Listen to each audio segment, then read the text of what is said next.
గల్లీలో కాదు ఢిల్లీలో కింగ్ ఎవరో తేలబోయే సమయం వచ్చేసింది. దేశ రాజధాని ఎవరి అడ్డానో డిసైడ్ చేసే టైం రానే వచ్చింది. హస్తిన ఎవరి హస్తగతం కాబోతోంది? ఓటర్లు తీర్పు ఇచ్చేశారు, మిగిలింది ఓట్ల లెక్కింపే. ఆ కౌంటింగ్ మరి కాసేపట్లో జరగబోతోంది. ఆప్ ముచ్చటగా మూడోసారి గెలుస్తుందా?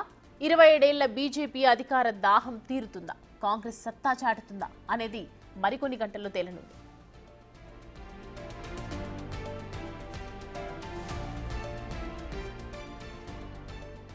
ఉదయం 8 గంటలకు ఢిల్లీ ఎన్నికల కౌంటింగ్ ప్రారంభం కానుంది. కౌంటింగ్ కేంద్రాల వద్ద భారీ భద్రతను ఏర్పాటు చేశారు. ఎలాంటి అవాంఛనీయ ఘటనలు జరగకుండా చర్యలు తీసుకున్నారు. ఉదయం 11 గంటల వరకు గెలుపు ఎవరిదన్నది ఓ క్లారిటీ రానుంది. అయితే గెలుపుపై అన్ని పార్టీలు ధీమా వ్యక్తం చేస్తున్నాయి.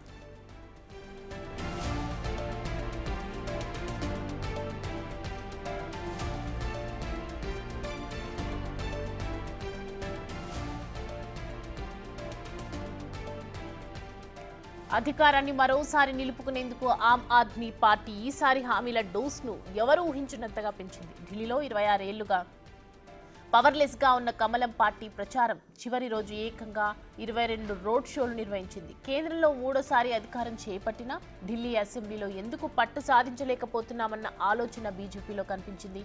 అందుకే ఈసారి ఢిల్లీ పీఠం ఎక్కాల్సిందేనన్న కసి కాషాయ దళంలో పెరిగింది. కేజ్రీవాల్ టార్గెట్ గా ప్రధాని మోడీ దగ్గర నుంచి కేంద్ర మంత్రులు, ఎన్డీఏ పాలిత రాష్ట్రాల సీఎంల దాకా ప్రచారాన్ని హోరెత్తించారు.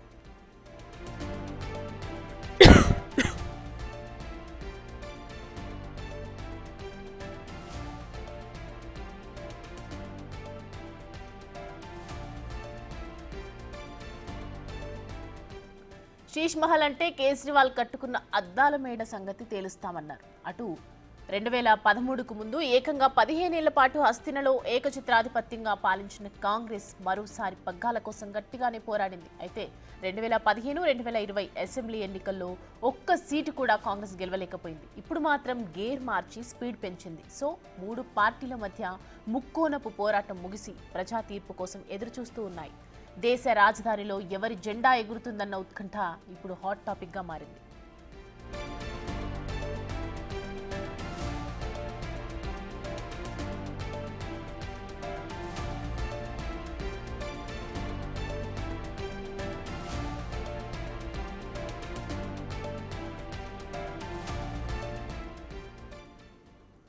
కౌన్ బనేగా ఢిల్లీ సీఎం? మళ్ళీ చీపురు పార్టీ అధికారంలోకి వస్తుందా, లేక భారతీయ జనతా పార్టీ జెండా ఎగరవేస్తుందా? కాంగ్రెస్ ప్రభావం ఎంత? ఎగ్జిట్ పోల్స్ ఓటర్ పల్స్ పట్టే రిపోర్ట్ ఇచ్చాయా? బీజేపీ 27 ఏళ్ల తర్వాత దేశ రాజధాని ఢిల్లీ మళ్లీ అధికార పగ్గాలు చేపడుతుందన్న ఎగ్జిట్ పోల్స్ అంచనాలు నిజమవుతాయా? ఏ పార్టీ అధికారంలోకి రానుంది? ఇలా ఢిల్లీ అసెంబ్లీ ఎన్నికల ఫలితాలపై దేశ వ్యాప్తంగా తీవ్ర ఉత్కంఠ నెలకొంది.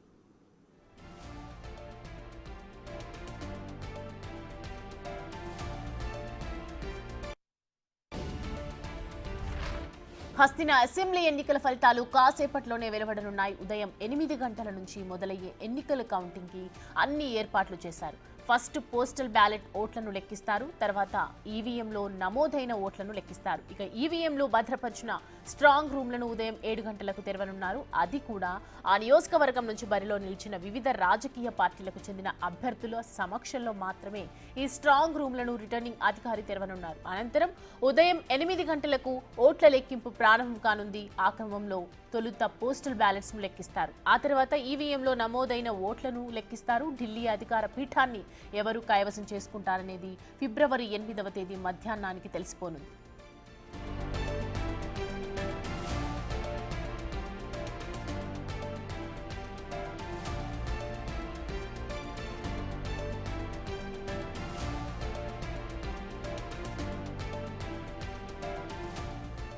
ఫిబ్రవరి 5వ తేదీన న్యూఢిల్లీ అసెంబ్లీ ఎన్నికల పోలింగ్ జరిగింది. ఈ ఎన్నికల్లో ప్రధాన పోరు బీజేపీ ఆప్ మధ్య జరగనుంది. ఒకే దశలో జరిగిన ఢిల్లీ అసెంబ్లీ ఎన్నికల్లో మొత్తం 60.42% పోలింగ్ నమోదైంది. అయితే ఎగ్జిట్ పోల్స్ లో మాత్రం బీజేపీనే అధికారాన్ని హస్తగతం చేసుకుంటుందని సర్వేలు స్పష్టం చేశాయి.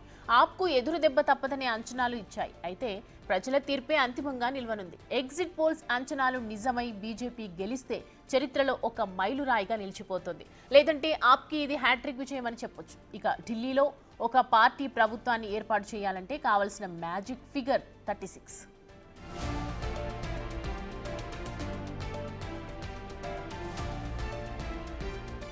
అరవింద్ కేజ్రీవాల్ న్యూఢిల్లీ నుంచి బరిలో నిలిచారు. అక్కడ బీజేపీ అభ్యర్థిగా పరవేష్ మర్మ, కాంగ్రెస్ అభ్యర్థిగా సందీప్ దీక్షిత్ పోటీ చేశారు. ఆప్ అభ్యర్థి ఢిల్లీ సీఎం అతీషి కల్కాజీ నియోజకవర్గం నుంచి బరిలో నిలిచారు. అక్కడ కాంగ్రెస్ అభ్యర్థిగా అల్కా లాంబా, బీజేపీ నుంచి రమేష్ బిధురి బరిలో ఉన్నారు.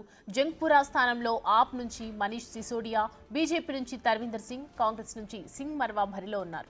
షాకూర్ బస్తీలో ఆప్ సీనియర్ నేత సత్యేంద్ర జైన్, బీజేపీ నుంచి కర్తైల్ సింగ్ పోటీలో ఉన్నారు.